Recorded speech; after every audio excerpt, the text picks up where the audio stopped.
Bet on yourself. Inside the Mind of the Ultimate Underdog. Written and narrated by Antoine Bethea with Terez Paylor. Prologue. The Super Bowl champs are in the building. I'll never forget the chills that reverberated through my body when the DJ shouted that on the morning of February 5th, 2006. And I'll certainly never forget the way all eyes in the dark nightclub seemed to shift toward me and my teammates at that very moment. It was about 2 a.m. or so, and we were definitely living the good life, just dancing, drinking, and laughing at a nightclub in Miami. Just hours earlier, we had beaten the Chicago Bears 29-17 in Super Bowl 41 to ascend to the top of the professional football world. The euphoria was all over our faces.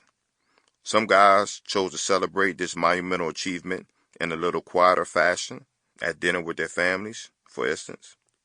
But I was 22 years young and ready to party.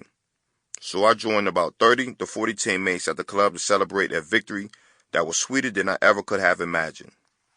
Between the champagne and the confidence that comes with knowing you just outlasted 31 other teams to win the football's ultimate prize, we were the life of the party. It was crazy that night. Beautiful women were everywhere, congratulating us at every turn. Between the laughter, the fellowship, we all basically kept looking at each other like, wow, so this is what it feels like to be a Super Bowl champion. It was the kind of scene that, to be honest, would make anyone wonder just how in the hell they got there.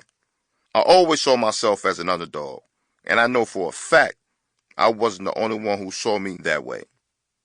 Only 5 years earlier, there was no way that anyone would have thought that Antoine Bethea, a no-star high school senior from Newport News, Virginia, who basically had to walk on at a Division I AA Howard University, would be a Super Bowl champion, let alone a rookie starter the entire season.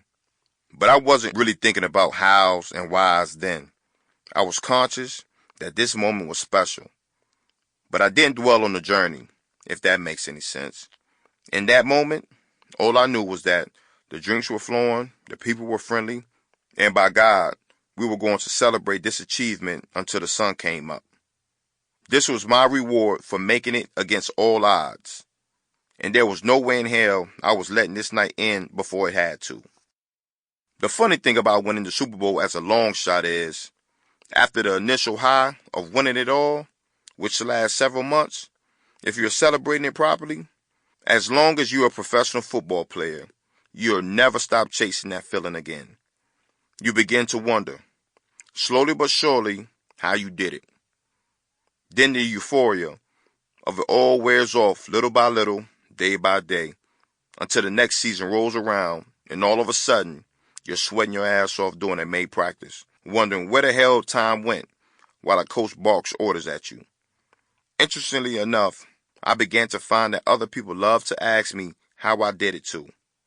That continued to happen to me even 4 months after we won it all. Like the night we received our championship rings during a private team ceremony in June, for instance.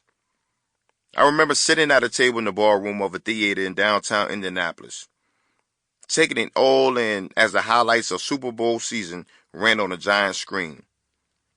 There was a square dance floor in the middle of the ballroom, which was lit with blue and white lights to match our team colors. There was even a massive ice sculpture with the Colts horseshoe in the corner. The setup is really nice, a fitting setting for a coronation, I thought to myself. Sinbad, the comedian, was emceeing, and after he cracked a few jokes, our head coach Tony Dungy spoke, and so did our team owner Mr. Jim Irsay and our general manager Bill Polian. Our star quarterback Peyton Manning spoke too.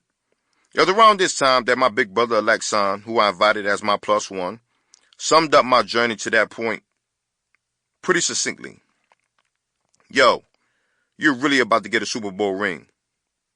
He turned and said to me with no shortage of wonder, from Denver High School to Howard University to Super Bowl champion your rookie year.